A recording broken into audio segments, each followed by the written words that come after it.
आदि सदगुरु आप श्री प्राणनाथ जी महाराज बड़े मत के धनी फरमाते हैं। प्यारे सुंदर साथ जी, सागर पहला नूर का भौम तले की क्यों कहूँ, और विस्तार बड़ो है हक, नेक नेक निशान दिए हादियों, मैं करूँ सोई से मत हो। इंद्रावती जी आखिर के समय में स्वयं धामधनी की अपार कृपा उन पर, उनके हृदय मंदिर में बैठे हैं और वो इसी तट पर बैठ करके बंगला जी में अपने नील पदम परम धाम के उन सागरों का आनंद बरसा रही है। उस शोभा में जो पहली भौम रंग मोहल की है, और पहली भौम में वो भी रंग मोहल में मूल मिलावा है, खिलवत खाना जिसको कहते हैं, ऐसे खिलवत खाना मूल मिलावा का दर्शन करवा रही है। पहले मूल का दर्शन करा देना, मूल मिलावा है ना, जहाँ मूल बैठक है। इसलिए सुंदर साथ जी श्री रामजी महाराज जी ने इंद्रावती जी को बल दिया है। उन्होंने गोल हवेली में 64 थम्बों का वर्णन करना शुरू किया। चारों दिशाओं के थम्बों का वर्णन हुआ। फिर बीच में जो शोभा वर्णन शुरू किया तो आप कहने लगे कि साथ जी यहाँ तो सब नूरे नूर दिखाई दे रहा है। यहाँ पर थम्ब को देखते हैं, चाहे हम जर्रा को देखते हैं, नीचे देखते हैं, ऊपर देखते हैं, गिलम देखते हैं, चंद्रमा देखते हैं, तकिया देखते, कटड़ा जो भी देखते हैं तो सब नूर ही नूर है। ऐसे नूर का वर्णन करना संसार के अंदर में ऐसी जुबां चाहिए, सुनने के लिए ऐसे कान चाहिए। इंद्रावती जी कहती हैं साथ जी आप धामधनी ऊपर से तले आए के, ऊपर से तले आए के खेल दिखाया बांधों में, हक के बिना हकीकत कौन कहे, दी इलम कई भेद हो। तो सिर्फ यार रामजी महाराज जी ऊपर से तीजी भौम से आप नीचे आकर के मूल मिलावा में बैठे हैं। अब यहाँ पर क्या कर रहे हैं, रूहों को खेल दिखा रहे हैं। बैठे खिलवत में, बैठे मूल मिलावा में हैं। आप सिंहासन पर सुशोभित हैं। ऐसे सुंदर कंचन रंग के सिंहासन पर श्री राज श्यामा जी विराजमान हैं और सब सखियां, सब रूहें गिरद घेर करके चबूतरे तक, कठेड़े तक भर करके बैठी हुई हैं। अब धामधनी कह रहे, जब ये वर्णन दे रहे हैं तो इंद्रावती जी कहने लगी शोभा सुंदर साथ जी हमारे अरस परमधाम की जो शोभा है, जो शब्दातीत है, शब्द में आती नहीं है, और वो भी सुंदर साथ को भरना, इसलिए आज उस शोभा को नापेंगे।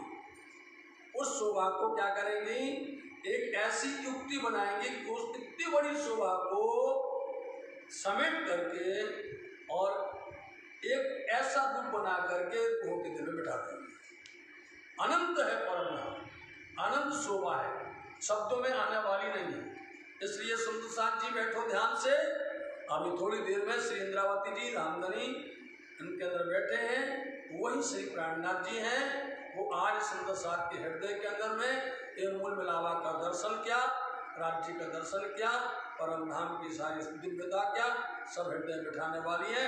तो शोभा शब्द में कैसे ले आवे वहां की, दिल में नावे बिना सुमार, दिल में ना आवे सुमार, क्योंकि अब उसकी कोई शुमार बोलते हिसाब, शुमार बोलते हिसाब। कभी शुमार का मतलब तो कभी गिनती बोल लेते हैं, है ना, कभी गणना बोल लेते हैं। इसलिए शुमार में हिसाब में नहीं आता है।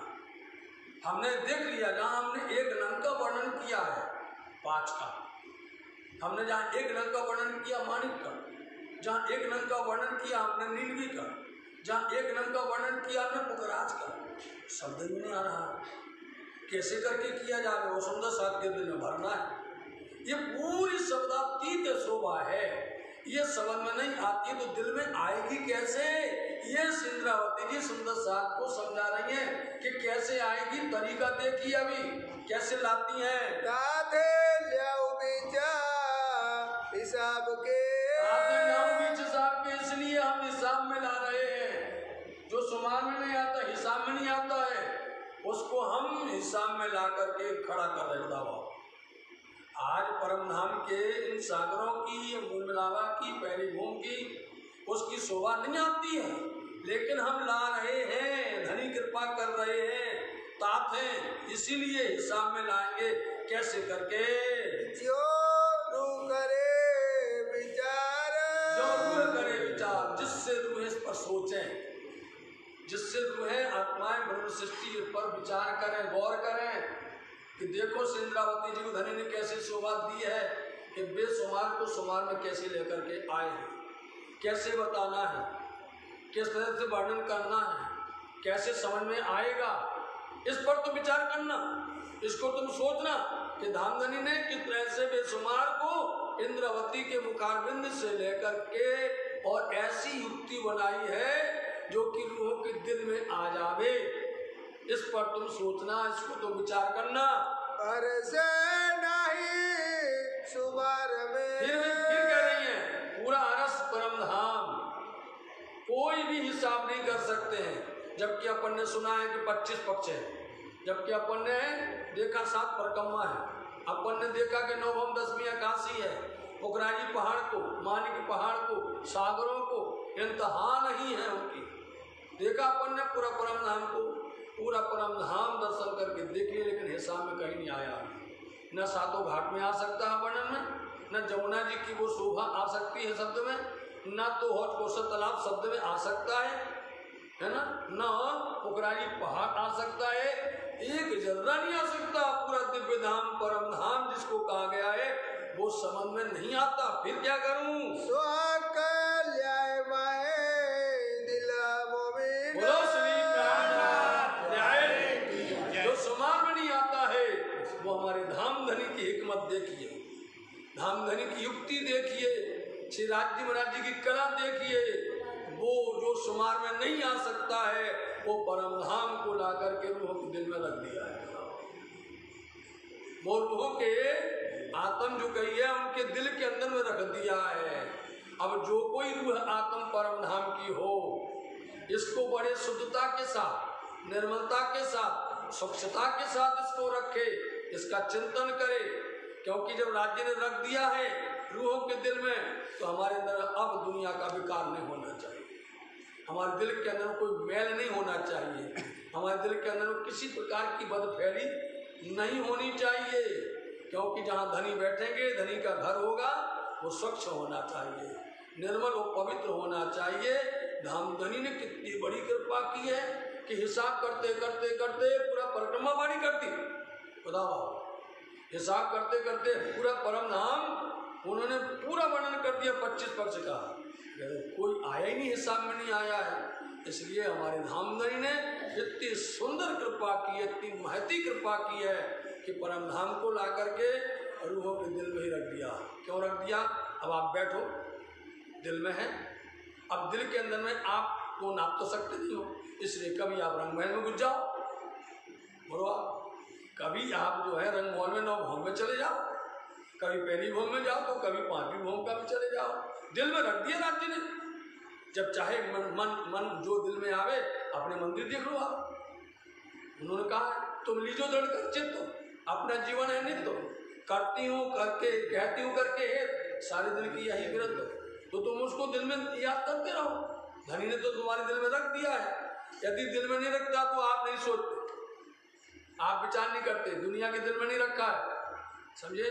दुनिया के दिल के अंदर में स्वर्ग रख दिया है, दुनिया दिल के अंदर वैकुंठ रख दिया है, दुनिया दिल के अंदर में शून्यमंडल निरंजन निराकार रख दिया है, दुनिया दिल के अंदर में यही जगत रख दिया है, समझे?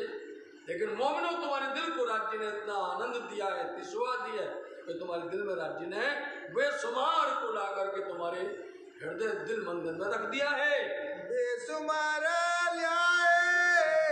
सुमार में हो गया। जो बेसुमार करते थे कि नहीं हिसाब में नहीं आता है, नहीं आना है, कितनी सुंदर देखिए आप इस चरण की इस चौपाई की व्याख्या। ऐसे बेसुमार को धामधनी ने सुमार में ला करके और रख दिया मोमन के दिल में। कैसे रख दिया? और शोभा सुंदर साजी यदि और गहराई में जाओगे ना तो खासी जान खेड़ी जिमी बीज बोया वाही वतन। खासी जान इंद्रावती जी की ये जो हृदय है उसके अंदर में उन्होंने इतना प्रेम से जोत किया है कि परम धाम का बीज जिसका नाम तारतम वो रोप दिया।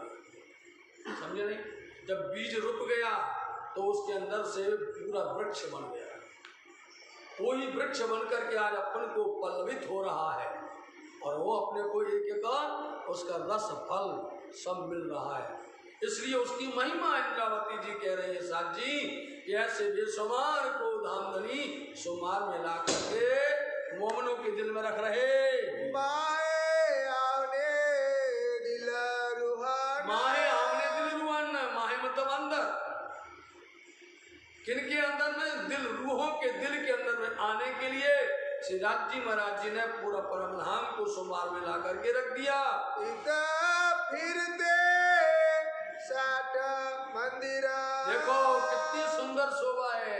जब दिल में रख दिया तो वर्णन करना शुरू कर दिया। अब जैसे दिल में रख दिया अब दर्शन करो। बोले इत फिरते 60 मंदिर, थंब की बात नहीं कर रहे अभी तो 60 मंदिर की वर्णन कर लीजिए।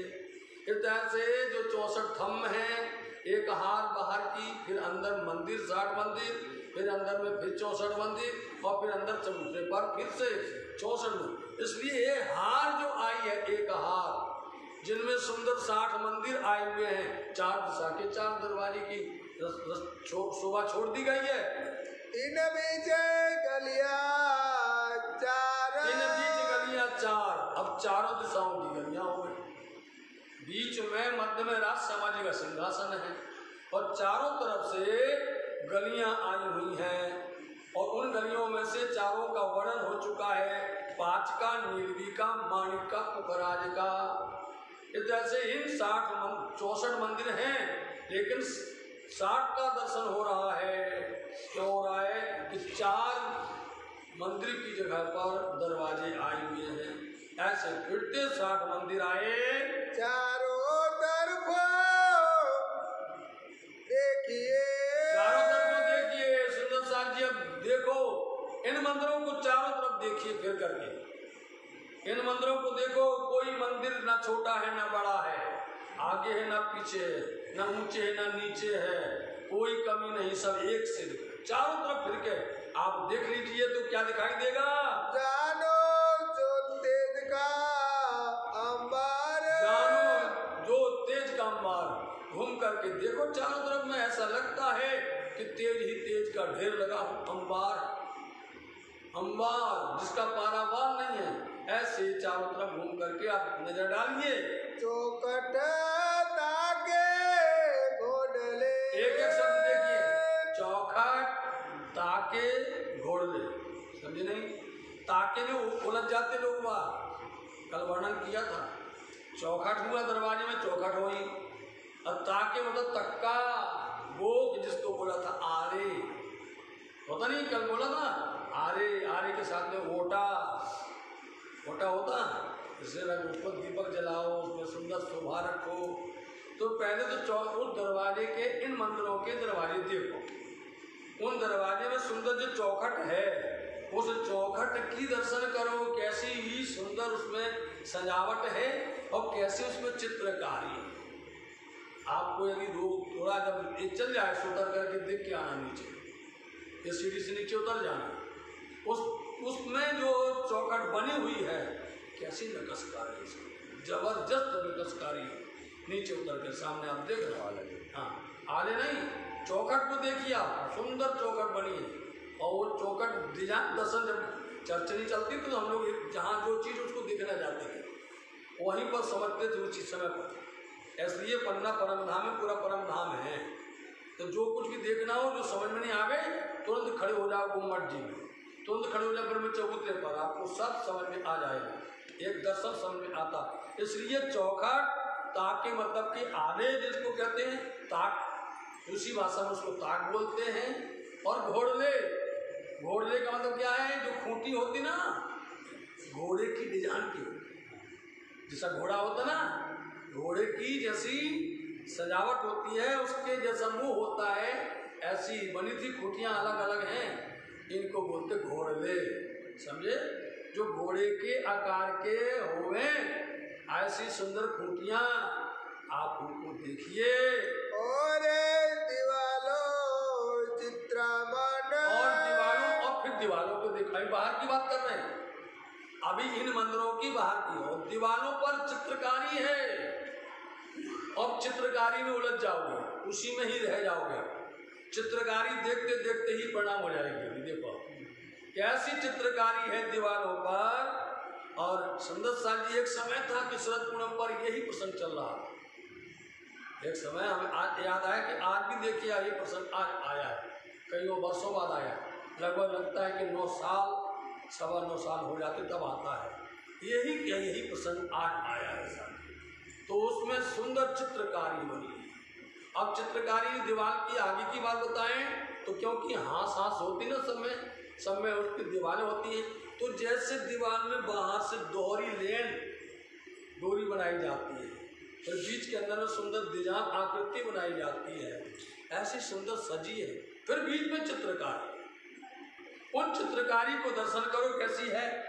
शोभा क्यों कहूं जो तुम्हें।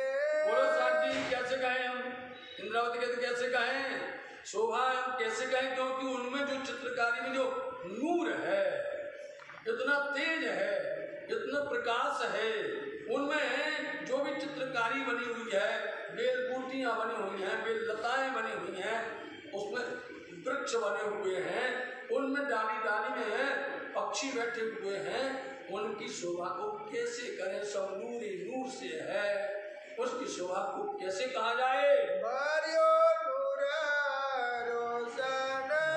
रोशन। अब इन दीवार में बने हुई चित्रकारी की जो नूर है, उसका तो नूर ही नूर भर गया है। अब अंदर जाओगे तो और कुछ है, आपको अपनी सामग्री देखना है, समझे नहीं। आपको आप जो मंदिर में आप रहते हो, जो मंदिर में आप जाते हो, उन मंदिरों को ध्यान रखना। वहाँ पर जो कुछ भी है, ये सेजा है, चौकी है, माची है, संदूक है, सब कुछ सेवा है सुंदरता जी। इसलिए हम पहले बता दिया करते कि ये वर्णन आया, इसमें ये सारी सामग्री आने वाली ही है। हाँ जी, दीवालों चित्रमन, दीवालों चित्रमन है। इन दीवालों के ऊपर में अनेक प्रकार के चित्रकारी शोभायमान है। कई जोते उठता तरंग, कई जोत उठता तरंग, क्योंकि वो सजीव है, वो चित्रकारी है, सजीव है, चेतनता है, इसलिए उनके अंदर से जो नूर उठता है तो दूसरे में से भी नूर उठता है, और दूसरे और भी जितने हैं वहाँ पर सबसे ज्यादा का नूर उठता है। शाम सामी ले उठता, सामी ले उठा। तो अब दीवार के इस दीवार का और दीवार का सामने एक दूसरे में जो बने वृक्ष हैं, जो पौधे बने हुए हैं, उनमें जो चित्रकारी वाले सामने एक दूसरे का नूर उठता है, एक दूसरे को ठेलता है, एक दूसरे को धक्का देता है। करते मामाए जंग, तो कई लोग पूछते भाई ये जंग शब्द क्यों आता परम धाम में, समझे नहीं। वहाँ जंग तो होनी नहीं चाहिए, इसलिए इसको आप समझने की कोशिश करो कि वहाँ प्रेम का होता है, आपस में एक दूसरे को, कि मैं तेज हूँ कि तुम तेज हो, लेकिन ना कोई ज्यादा है ना कोई कम है, आपस में एक दूसरे का नूर का एक द्वंद्व होता है। वृक्ष बेली कई जवेर की, वृक्ष बेली कई जवेर की। साहब जी, वृक्ष बेलियां तो सुनते हैं अपन, लेकिन वो जवेरात से जड़ी हुई हैं। वृक्ष बेलियां, वृक्ष भी हैं, बेल लताएं भी हैं, लेकिन उनमें जवाहरात जड़े हुए हैं।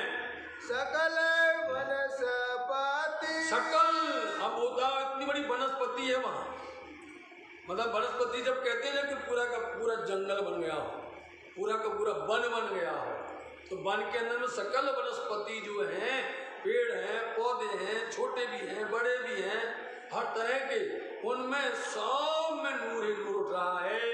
नक्शा कटावे कहते कहूँ, नकश कटाव कहते क्या। बोलो साहब जी, अब इनकी नकशकारी कैसे कहें, इनमें जो कटाव बना हुआ है, उन कटाव की बात कैसे कहें, उनकी कांगरियों की वर्णन कैसे करें। पत्तों में भी कटाव है, बताओ आप, उन के साथ में अनेक प्रकार का भराव है, भरा हुआ है, फिर उसी में लेकर के गए कि देखो तुमको राज्य ने बल दिया है, राज्य ने हृदय में परम धाम बैठा दिया है, अब तो समझ में आना चाहिए, अब तो तुम्हें समझने में बिल्कुल सरल हो जाएगा। बनी पशु पंखी जात जेती, बनी पशु पंखी जात जेती, क्योंकि उस वन में जो बगीचे बने हुए हैं दीवारों में चित्रकारी में, बोले उसमें पशु पंक्षियों की जात हैं अनेक प्रकार की, एक जात का नहीं है, हर जात के पशु पक्षी उसमें हैं। देखा देख के देखिए, इसलिए सुंदरसार जी अब देखो देखो विचार करो, देख करके फिर सोचो और फिर मंथन करो, देख देख करके उसका तुम्हें कैसे लाभ मिलता है और कैसे उसका आनंद आता है। शोभा अति सुंदर, शोभा अति सुंदर है, जो देखोगे पहले से पीछे अच्छा लगता है, जो जो देखिए ज्यों ज्यों शोभाए पहले से पीछे दिखाए, देख देख करके देखोगे, जो देख तो उससे ज्यादा अच्छा लगता है, उससे ज्यादा अच्छा लगता है। जैसे देखियत दीवालों, जैसे देखे दीवानों, जैसे दीवानों के ऊपर में जो अपन वन बगीचे देख रहे हैं, उनमें वृक्ष लताएं देख रहे हैं, उनमें पशु पक्षी देख रहे हैं, जैसे दीवारों में दिखाई देते हैं, इनसे अधिका अंदर, बोलो श्री प्राणनाथ प्यारे की, अब बाहर की माँ बोले अब अंदर चलो भाई, इनसे अधिक तो अंदर है। देखो कितनी अच्छी बात है कि राज्य महाराज जी अंदर तो ले आए, अंदर तो ले आए, अंदर में देखते रहना, मंथन करते रहना, इनसे अधिक है। अब आप अपने दिल में विचारना, सोचना किससे अधिक कैसे अंदर में होगा। इनसे अधिका